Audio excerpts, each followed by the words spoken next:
Last time on Dungeons and Dickheads. With Ronson's hand removed, Porkeye decided to help by grafting an arrow to what was left of his wrist. After some shopping, which resulted in Tok gaining a cursed chain and Ronson a haunting drum, Moongrave asked the party to destroy her mother's house. She promised them anything inside as long as her sisters were not able to lay claim on the property. Entering the house, a hut walking on 20-foot high chicken legs, Porkeye was held to a chair by a magical cat, whilst Ronson and Tok stumbled their way through a bookcase puzzle, opening a secret passage and finding 2 keys in the process.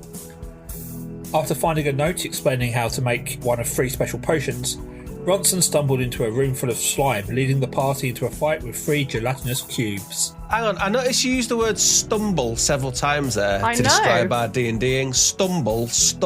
Possibly twice. We didn't stumble. We aced that puzzle. We were taking our time and working through it methodically and with accuracy. I'll run the thesaurus on it next time. Thank you. So between sessions, I've added the 2 items that both of you got. It should be in your character sheet. If not, you might need to refresh it. But essentially, Tok, your Chains of Truth, just to clarify what they do, that actually increases your charisma by 2. Ooh, 2 rather than 1. Okay, I'm growing towards it a bit more now. Which actually puts you at a maximum of 20 for charisma. It does. But obviously, it does have the effect that if you lie, you lose a link. And starts to tighten. It started with 10 bulky links. It's now got 9. Okay, I will keep track of this chain. And Ronson, your drum, I believe I called it the Drum of the Dead. I mean, don't worry about adding that. I'm going to toss it at something first chance I get. You don't know what it does. So if you were to read the description, it says once per day, as an action, you may bang the drum, which will cause the spirit tied to the drum to cry out its dying thoughts. Each hostile creature within a 15-metre radius must make a wisdom saving throw. On a failed save, they take 4d10 psychic damage. On a successful save, they take half that damage. All right, then I won't be tossing it. I'll be keeping it. Thank you very much. That's a good drum. Keep that. You've got to remember you've used its effect today, though, because you drummed it in the shop. Yes. One other bit of admin before we get back into the fight. Porkeye, you had spike growth up. You then used Cordon of Arrows, which would have broken the concentration on spike growth. So that gelatinous cube in the doorway has fallen to the floor and has taken an amount of damage as it hit the ground. But it's now blocking your way into the main room. That's some good DMing, Dave. We're going to jump back in. We were on Ronson's turn. Right, Dave. So, as of course any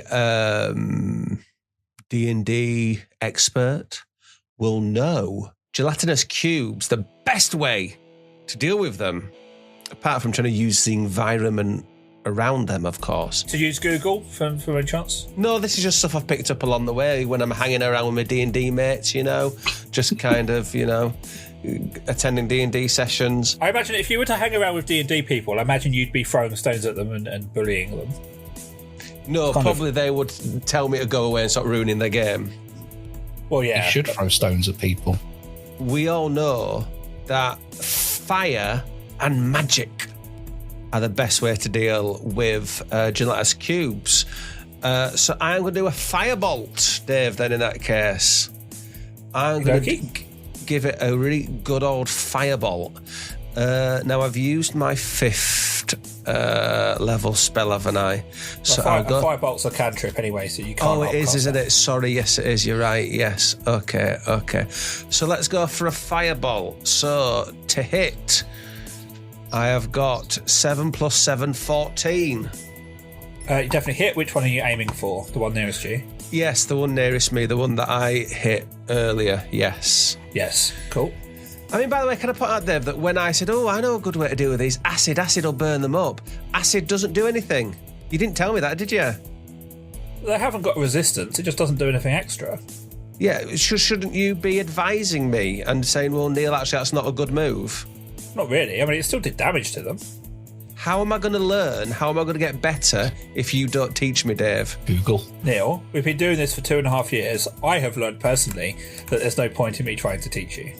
Fair enough. Good point, well made. So I roll 2 D10s and shit it out, and I get a 7.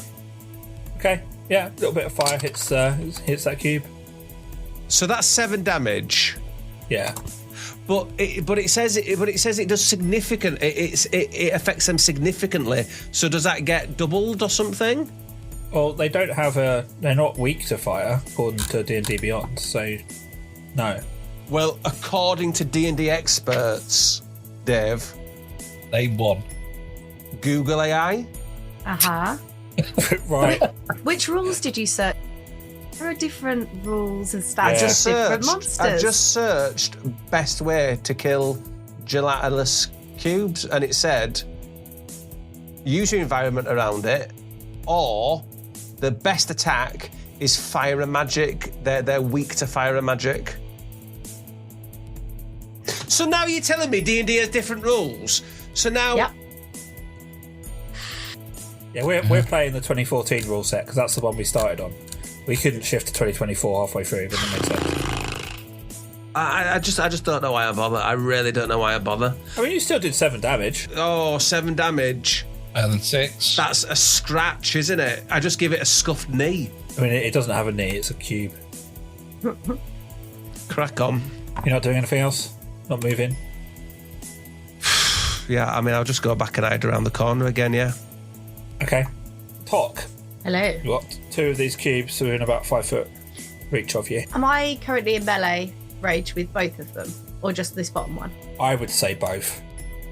So if I moved to here, that's out of melee of this bottom one, but still in melee with the top one? Yep. That one. So I understand that I'm not in melee with that bottom one, but that is where I'd Yes. like to move. And then I would like to cast Thunder Wave at 5th level, please. Okie dokie. Do some rolling.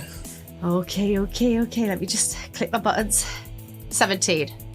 Yeah, which all of them failed. So before you roll for damage, describe Tok's Thunder Wave. How did she do it? Tok grabs the necklace that she's wearing and starts thumbing through the chains and getting very angry, and especially knowing that this sister's house, so she kind of just flails her arms out and this massive thunder wave emits from the centre of her, going 15 feet around her, and she's very, very annoyed. Her eyes change colour to black as she does it. Roll for damage. Fantastic. So it is So at level 5, Yeah. you're rolling 68. 6. Oh my god. I should have had my d8s ready, but I didn't. And now I've got too many things everywhere. 68s. Unprofessional. It's not unprofessional. It's Unprofessional. It's a very professional podcast. so 6, 10, 17, 25, 27, 32, 37, 41, please. So each of the cubes just gets blasted by this burst of energy from you. The cube that Ronson's been attacking just explodes into goop and disappears. The other 2 get hit. They go flying backwards. So this one that's in the doorway by Porkeye, because of where it is, it kind of just sort of hits on the corner of the wall. There was a chance it was going to get Porkeye, but you know what? We're being nice today. That can't fit through a door. The size of that bad boy. Yeah, but it will. Like, if you try to squish jelly through a door, the jelly will give, won't it? Yeah. It'll get stuck. And I'll just laugh at it like this. So the cube hits the wall and just loses more of its mass, and this other cube flies back at 10 feet from you. Oh no, they're not dead. Oh god. Fantastic. Bonus action. What else do I have? I don't really have anything else. Can I see Ronson? I think I can, can't I? Yeah. I'll cast Healing Word on Ronson, please. Oh, that's very good of you. I mean, don't thank me too much. It's just at first level. So it's 1d4 plus 4. Just because it's something to do, isn't it? Well, Something might as well to do. give him something. You Something have to do. 1d4 plus 4, which unfortunately I rolled a 1. I rolled a 1. So that's 5 hit points back to you. Well, 5 will do. Oh, 1d4 Yeah, I mean- plus 5 hit points, sorry. 1d4, so it's 6 hit points, so I read the spell wrong. 6. 6. Oh, add an extra 1 to that. There we go then. I mean, he was on 10, so you've you know, Yeah, I'm 16 now, you know, why not? percentage-wise, that's quite good. Oh, okay, then for a bonus action, I'll have it. Cool, thank you. Yeah, thank you very much. Oh, thank you, Talk. I feel your energy passing into me. Hawkeye, over to you. Hello. So are those 2 basically sat atop each other? Are they No, they're just kind of next to each other. They're not quite touching. There's no danger of them morphing into bigger cube. And I think we did no, they would just eat each other, wouldn't they? We discussed this last time because I was worried. I was worried about them Voltroning into Mega Cube. Like when the Dinobots combined the first time it became the Beast, and no one ever talks about that. Do you know why? Because it was fucking awful. Volcanicus is much better. Anyway, that's your Transformers chat for this podcast. Thank you very much. Tune in next week and I'll be telling you about Beachcomber. Are we being sponsored by Hasbro, whoever it is who has the rights? Are we being sponsored? I'll take Hasbro's money. Well, considering they also own D&D, I don't think they would sponsor us. That's a fair point. I would take the Studio Series Grimlock mould with the blue G2 design to go next to the Studio Series 1, the Tiger Stripe G2 model, the comic accurate one, and the Shattered Glass one. I would like the reference number for that, please, as well, just so I can search it online. Do you know its little code? If you start doing Transformers chat, then Dave's going to want to do Power Rangers chat. No, I don't want to get into the thing that I bought, so...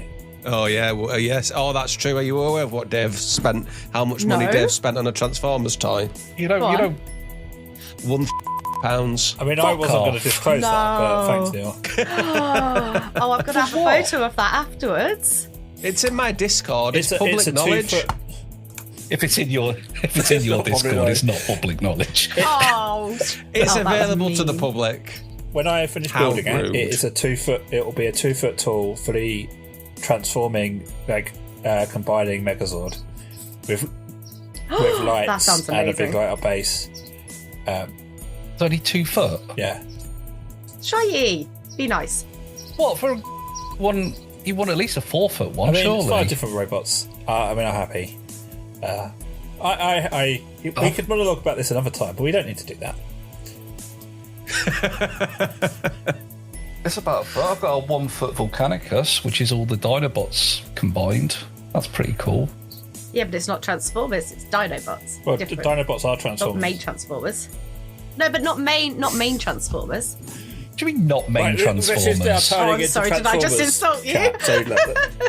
They were there in fucking G1. They were built by Wheeljack. I'm sorry, I didn't mean to insult the Transformers. We can move on. Yeah, please, let's move on. Wow.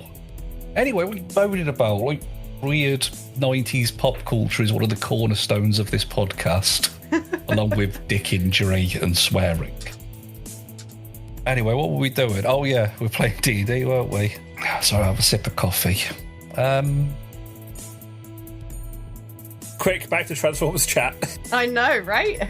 To those that are listening, we've fallen way behind on recording, so we've had to do an additional Sunday morning recording to catch back up again. And we're currently recording this Sunday morning, and I'm a bit tired. I think this is the first recording where I've had coffee during it. It's normally late at night, and I can't handle late at night coffee. I would also like to let the listeners know that it is 11:30 in the morning. Yeah, it's not like we're doing this at 7. Yes. Yeah. Sunday morning. I should be at church, but no. I can't be fucking about with jelly. And I want to do that at church. I will do a flame arrow at the nearest lad, please and thank you. Okie dokie. And Dave, seeing as, I'll mention it now, seeing as Shitehawk's using fire, according to the 2014 rules, fire will inflict full damage with no saving throw, effectively cooking the cube until it subsides into a pile of jelly. Your full damage was 7. It doesn't say double damage, it says full damage. Yeah, but I still feel that we should be changing the rules, kind of treated in a way for using these tactics. Well, I don't, so yeah. Right, roll me to hit. 13. That hits. Bear in mind, it is like 6 inches. Well, yeah, but that's not good for a ranged attack. So actually, you should roll at disadvantage. 16. I mean, I'll give you a bit behind the curtain. These things have got an armor class of 6, So with a +7, you're going to hit anyway. Oh, Good. wow. Okay. Making this all completely Right, roll for redundant. damage. Dungeons and Dickheads, 2.5 years of redundant rolling. 8. Cool. The fire hits it. It's kind of pretty, it's kind of half its size anyway. Flame just sort of takes it up, and what's left of it just melts away. Oh. And for my second attack, because I've got 2 attacks, I'm going to twat the other one with my big axe. I'll roll to hit, but I've got a +7 on it, so should be alright. 25. Using those fucking good rolls when it's completely redundant. And slashing damage of 13. Cool. Yeah. So you slash at the cube. Just move you a step closer. Slash at the cube. Just hack a chunk off of it. It's writhing about. Still not dead, but it's significantly smaller than it was. And for my bonus, I'll just go back over here where it can't get so me. I'll get an attack of opportunity if you do that. Fine, I'll stay where I was, where it can get but me. it could have got you by moving away. So Oh. don't huff at me. It's Sunday morning, Dave. I'm in a doorway. Leave me alone. Right. So this gelatinous cube is going to just walk over Porkeye. Oh. So, Porkeye, I need a dexterity saving throw, please. 15. So, how would Porkeye react as this cube kind of lollops on top of him? I'm tempted to say he'd get out a straw and just start slurping it up, but I'm not going to, because then I'd have a monster in my belly. And you don't want a monster in your belly, do you? Not in this economy, so I won't do that. What he does is he does a little spin with his axe, a little twirl, and blends the part that he's inside and does a gambol out. Cool. So, do you see him kind of rolling out the other side of the cube? Out of its square bum. Down here, then. That'll do. Okay, that's the cube's turn. Ronson, it's over to you. Sorry, I'm just reading something. Just a second. Is he finally reading his spells? He's reading the Travis Wikipedia. It makes for good reading. Yeah, no, I had an idea. I just that's not going to work, I'm afraid. Right. So, Dave, wouldn't you say, Dave, that Why is it every time you start a round, it sounds like fucking parliamentary procedure? Would the honourable member of the green screen this is agree that this is how things you've are got to bad? treat Dave? This is what you've got to do. You see, you've got to show him. You've got to show him. You've got to show him due diligence. Oh, that word. You've got to show him diligence. Respect. Yeah, because You've got to show I'm him the respect. difficult one out of the four of us. Wouldn't you say, Dave, that lightning and fire are the same thing, really, aren't they? They burn. No. So lightning and fire No, are the same lightning thing. can create fire, but they are not the same thing. It burns, doesn't it? If you get struck by lightning, you know, you can go up. You can go up in smoke. So, but it's the same thing, really. We've agreed on that, yes. You have posited the theory, yes. Good. Okay, we've agreed on that. Excellent. Okay, I'll do a witch bolt. I'll do a witch bolt at 4th level, David. I'll just have to peek back around. There we go. Okay, roll to hit. Go. What were you going to say? It sounded like you were going to point out some flaw in the plan. I was then. looking at the wrong spell slot list. You have got a 4th level. All right. Okay. So 4th. Yeah.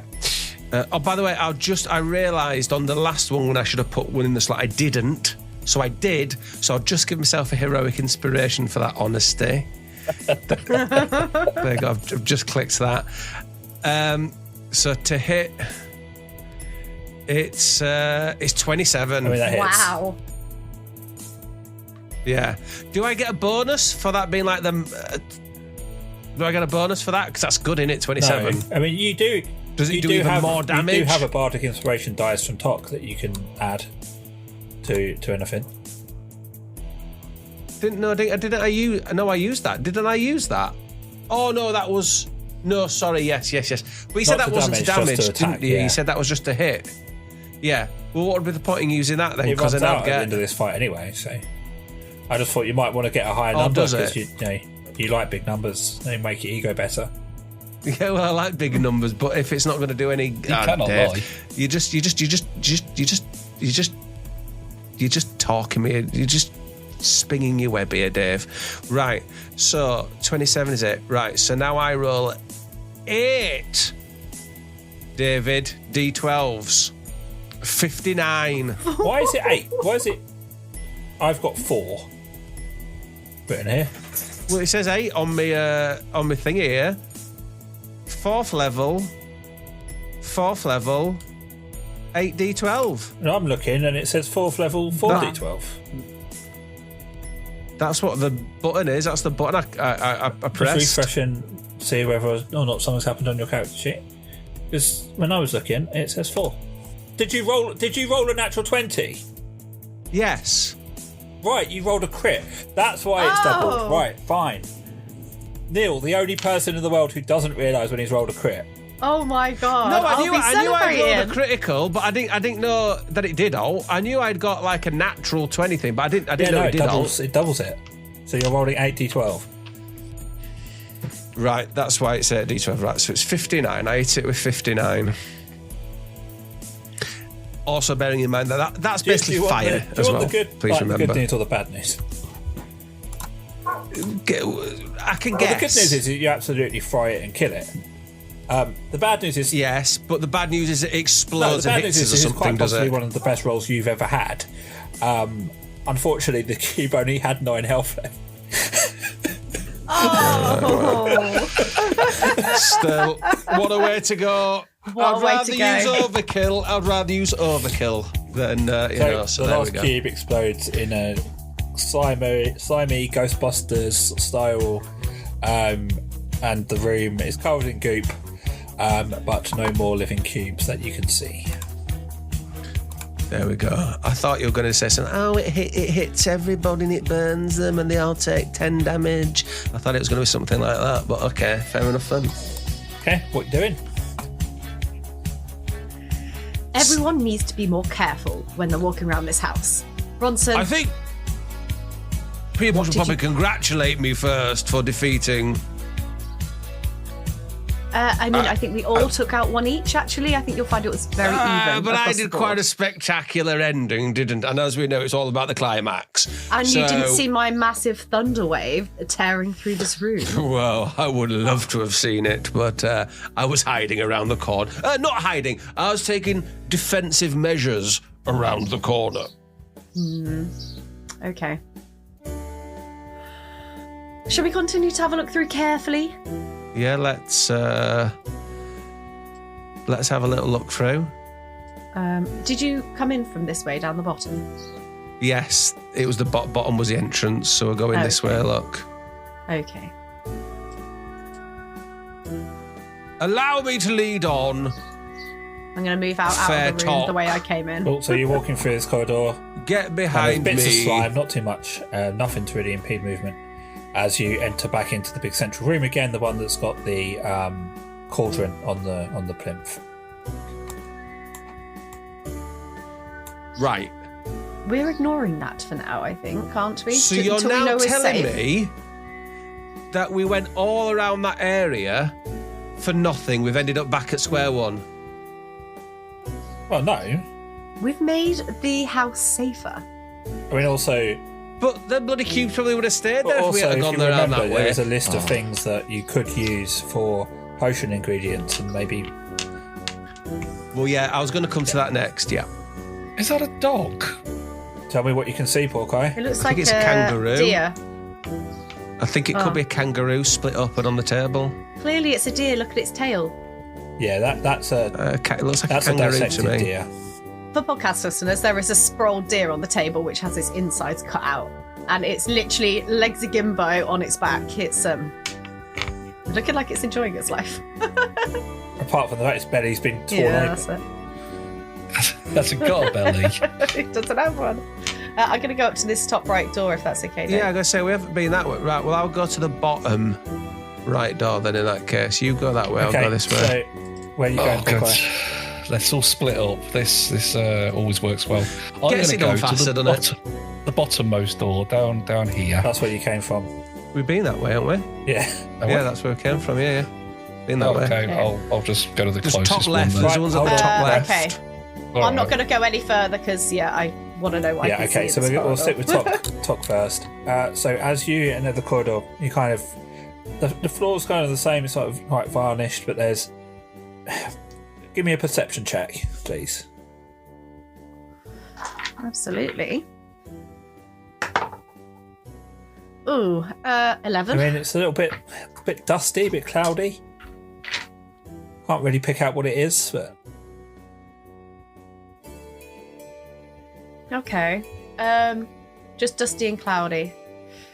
I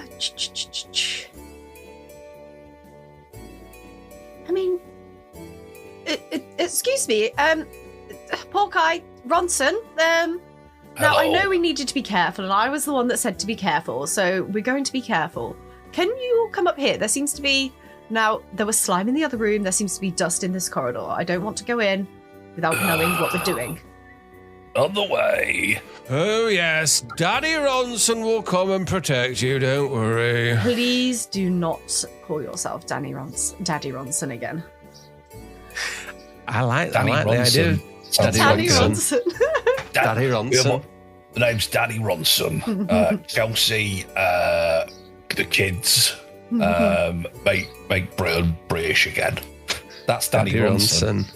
No, Yeah. I don't like Danny Ronson. I don't like I Daddy like it. Ronson. I like it. I'm keeping it. I'm staying where I am. Porky, go help her out. I'm staying where I am. If I'm needed, there. I'll come. I'll come and save the day if I'm needed. But I'm there. Let's look at dust. Yes, there seems to be, again, it's probably just that no one's been in here, but, you can never be too careful. Have they not got one of those robot vacs? Potentially the cleaning person hasn't been here for a while. Oh. Poke your head in then. Let's have a look. See. Me first? Yes. But you're so strong and so brave. Yes. And you're smaller, so maybe the dust is not as effective to you. No. Poke your head in. I think you should poke your head now and move behind him and start pushing him forwards. Just give him a little shove. Yeah, but if it's dust that takes control of somebody, you'll be easier to take down than I am. Well, we've already had those issues with you before, and you seemed fine. It was okay. Fine, We I'm got through going it. in. Yo, it's your boy Shitehawk, and I expertly play the character of Porky. I'm slid expertly into the halfway point of this here podcast to tell you about our Patreon. That's right, a podcast with a Patreon. Who would have thought it?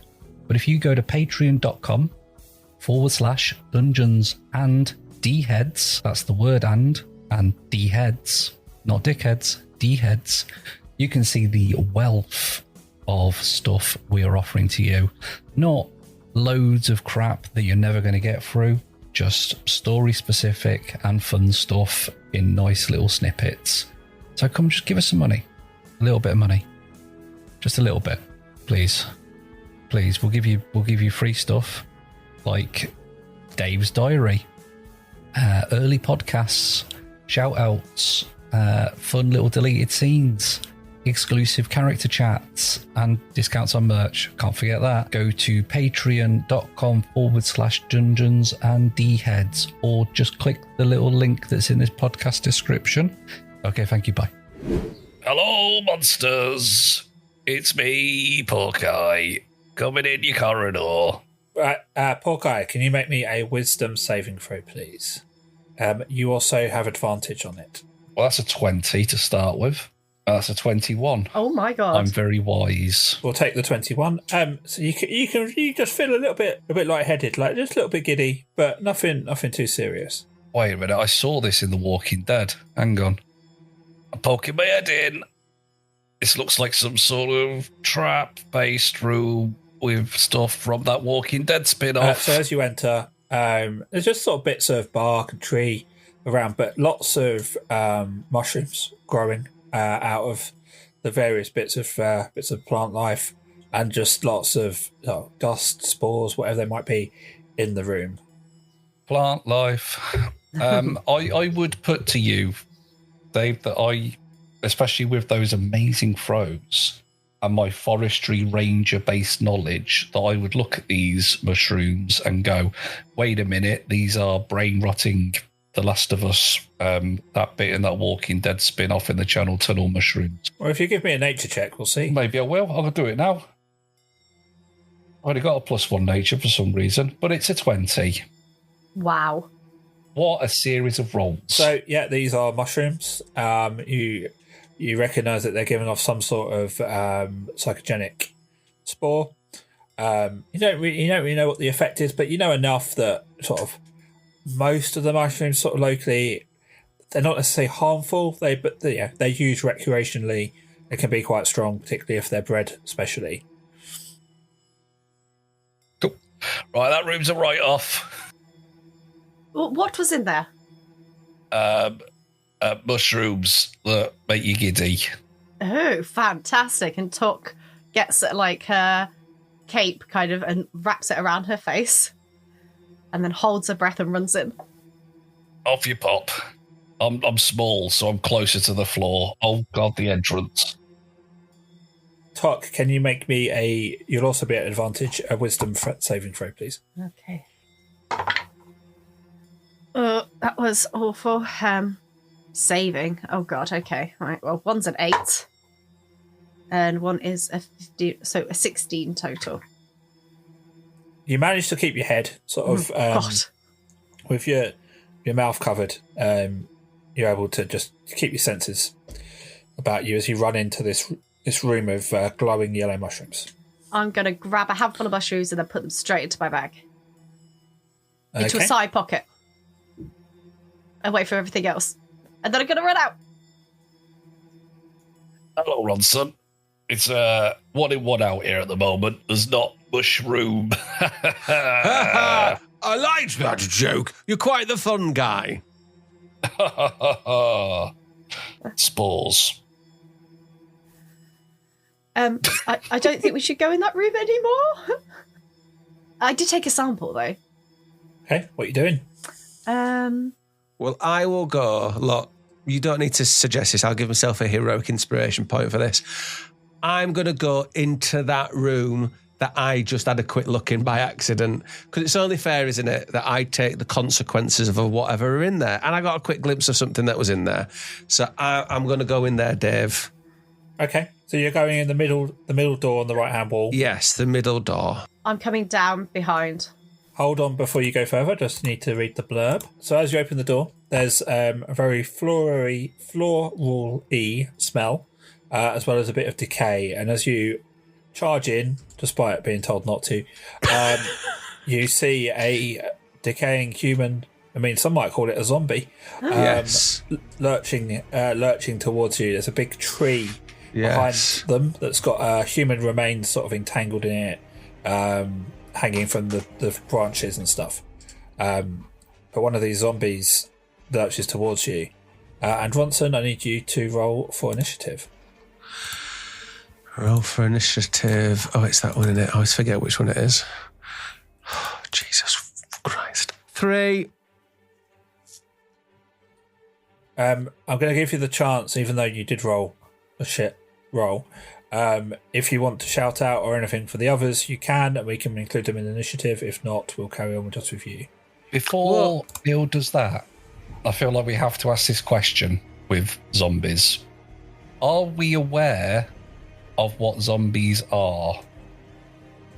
I mean, considering the world that you're currently living in, you're aware of creatures that are, taken over by the undead.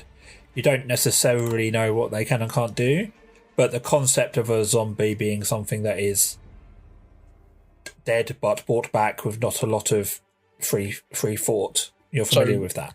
Okay, I want to check if I wanted to know if we knew automatically of there's a zombie, just chop its head off, job done, kind of situation. Yeah, I mean, you're pretty. I mean, that does the job for a lot of things, to be honest. Yeah. But yeah, you kind of you're savvy enough to know that that's a good tactic. Ronson, poke it in the eye with your arrow hand. Well, yeah, there's a zombie in here. Well, there's two, in fact. Two zombies in here. Don't worry, I can probably deal with it myself. But if you want to just kind of stand at the back and watch, there's no harm done in that, is there? We'll stand at the back and watch then. Good Well, luck. both of you roll for initiative, and you can decide whether or not you interact with this fight or not. 14. 14. Cool. Ironically, poor guy, you react faster than Ronson, and you go first. I'm not in. I can't really see what's going on. So let me enter this area. Hello, Ronson. I've entered the area. Best of luck, pal. I've got the mattering hand, but, Okay. if for some bizarre reason, as if we're being controlled by certain rules, you want to take a swing at it first, feel free. That would be a lot of movement. I'll probably just watch you, if that's all right. No problems. You got Groot, and you've got two zombies. So here if you need me. Next is Tok. I mean, you could fire an arrow at its head, couldn't you? You said you were fine. All right, Don't well, waste my fair enough then. arrows. Look, I don't want to waste his arrows. Yeah. You've got arrows for hands. Well, good point, yeah. 25. 30. So can I move to that space? That's 30 movement. Is that okay? Yeah, Yeah, so you move around the corridor into the room next to Ronson. Oh, now I can see everything. Oh, this room is really cute. I like it. Oh, and Apart there's from the undead corpses and stuff. my God. Okay.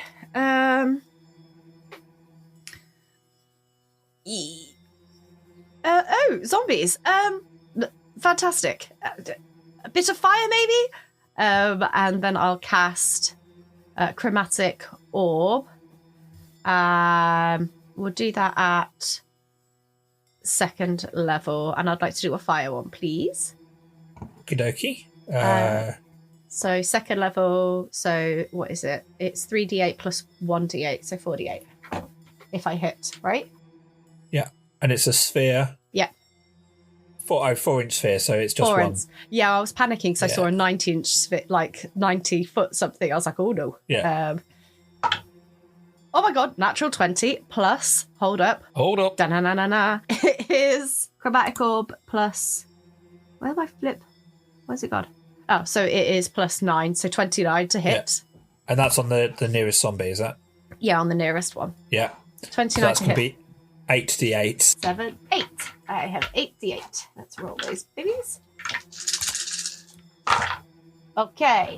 40, 16, 22, 23, 20, 23, 24, 26, 37, 30, 42. Yeah, that zombie doesn't know what hits it. As this little orb just slams into it, and it just instantly combusts. Well, that's one of them sorted, at least. Ronson, how are you feeling? Just a little bit of healing for you. Thank you. I'll take all the healing I can get from your healing hand talk. Yes. My healing I hands. I think I read in the spellbook that if you place your hands on me, if we make skin-to-skin contact, it does make the spell more potent. That's not how I remember being taught it. So, I mean, I'm the wizard here, so I think I should know. Sure. So, Look, I'll take my trousers off anyway. I might as well. No. It's worth the try, isn't it? How about you just feel better for 10 points, and I'll stand over here. You stay in your space, your area. I will stay in mine. So healing by 10 points, up to 26. Virtually, I'm at half strength. There we go. Cool. Is that it for you? Yes, I'm gonna. Oh, is Porky going to be able to get by us? Yeah. Yeah. Fine. Okay. I'm Then only- I won't. only Then I little. won't move. Yeah. Okay. The other remaining zombie shambles forwards towards Ronson and swings at you. Swings a hand at you with a 18 to hit, and you take a grand total of 5 bludgeoning damage as it just smacks you. around the 5 face. damage. Right, okay. Next, the big plant at the back starts to shake. And can everyone please make me a Constitution saving throw, please? Oh God. 5. 20. 3. Hawkeye, you're able to identify what's going on. You're out of the room anyway. You're not affected. Ronson and Tok, as the tree shakes, you get covered in some of the debris from it, like leaves and bits, and you are now both poisoned. Okay. Which I believe just puts disadvantage on any attacks you make. Oh, well, that's handy, isn't it? Yeah, ability checks and attacks. Okay. Yeah. Does that go when the tree dies, or is that something we've just got to roll through? It's until the start of the next turn. Gotcha. Mm-hmm. But because you made the save, Hawkeye, you are immune to it for 24 hours. Hooray! One of the branches of the tree kind of like moves really unnaturally and swings out at you, Tok, Oh, with a 11 to hit. misses. It's just a bit short and slams its branch into the ground. Can't get to me that easily. Jumping over. Do I get a reaction to that missed attack? Yeah. Fantastic. I will use my reaction if that's okay. When I said, "Oh, can't get me that quick," that could be used as cutting words. And what does that mean? Roll the dice and subtract the number from the creature. Oh wait, expend. Oh, so does that mean that I don't actually get to? Is it Hellish Rebuke? It's Sorry, when it- Hellish Rebuke is the yeah. one I was thinking of. Yeah. Yeah. Which is instantaneous, and it's a Dex 17, please. Tree's famously very dexterous. It fails. Okay. Is that 3d10 fire damage? That one that I've just ticked off. Oh no, second level. So 4d10. Help Okay. me. What's a d10? I don't know what a d10 is. Help me. It's the Why one am I- that Has- goes up has- to 100. One that- Oddly. One that goes up to It should- 100. Oh, okay, yeah. I got it. The one that goes up to 100. So I've got an 80, a 20, a 40, and a 50. Oh, okay, yeah, that makes absolute sense. So 6, 11, 19. Okay. Not bad for a reaction. I'll take it. No. As that hits, as expected, this thing's made of wood. It goes up far quicker than something else might do. One would almost say that this is weak to fire. Fantastic. All right, Ronson. A bit like Gelatinous Cubes are supposed to be. Right, so, firstly, Dave, again, sorry, I don't want to have to tell you how to do your job here, but I do have Grim Harvest. So when I killed that Gelatinous Cube, I should have got some hit points. Yeah, but I'm not your mum. I'm not going to remind you every time you forget something. Well, so if you well, want to restore some hit points, well, you can. Yeah. So it's what? It's equal to twice the spell's level. So I did it at a level 4. So I'm getting eight hit points, am I? Yeah. Or 3 times if the spell belongs to the School of Necromancy, does it? No. Right, okay. So I want to give myself heal myself by it. Right, okay. Dave, the arrow that is in my hand, if I was to attack with that, what damage am I doing? How am I working out what? Is it just like if Porky shot an arrow or? We'll treat it like a dagger attack. Oh, right. Oh, I didn't bloody want that. I wanted something better than a dagger. I've already got a dagger. I didn't want that. You've just got a little arrow. I mean, I don't think it's going to be too potent, just poking it with an arrow. that's stuck in your hand. If anything, the arrow will just snap off. If I aim for the ear, I can get it. Right, I'm just going to use. Hang on a second. I mean, if I use a fireball, so can I blow their head off? Or is it just like a... Yeah, I can aim for the head and say, oh, I've blown its head off. Depends how good a roll you get, really. Okay, then. Well, it'll be more sensible to do something like that, wouldn't it? Rather than do a dagger attack, I would say. I'm going to do a fireball at its head. All of that. I felt like you took more time than me, and I take a long time. I'm going to edit point, cut it out, cut some of that out.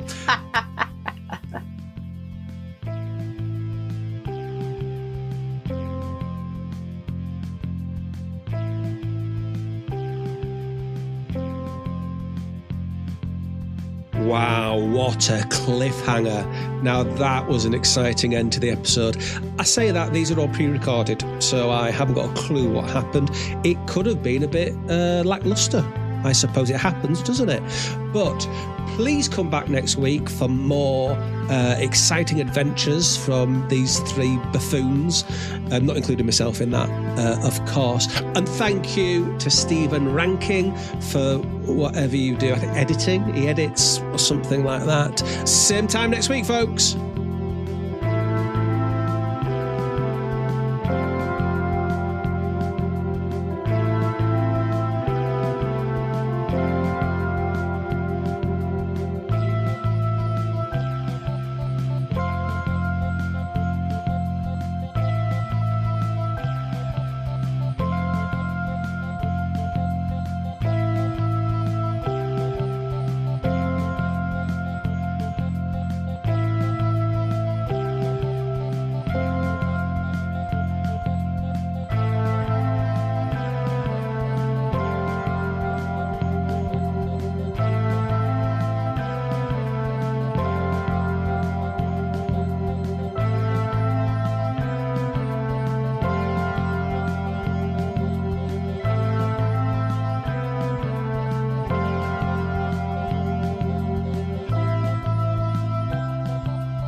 This podcast is part of Podomedy, the UK's podcast comedy network. Why not laugh at what else we've got? Visit podomedy.com.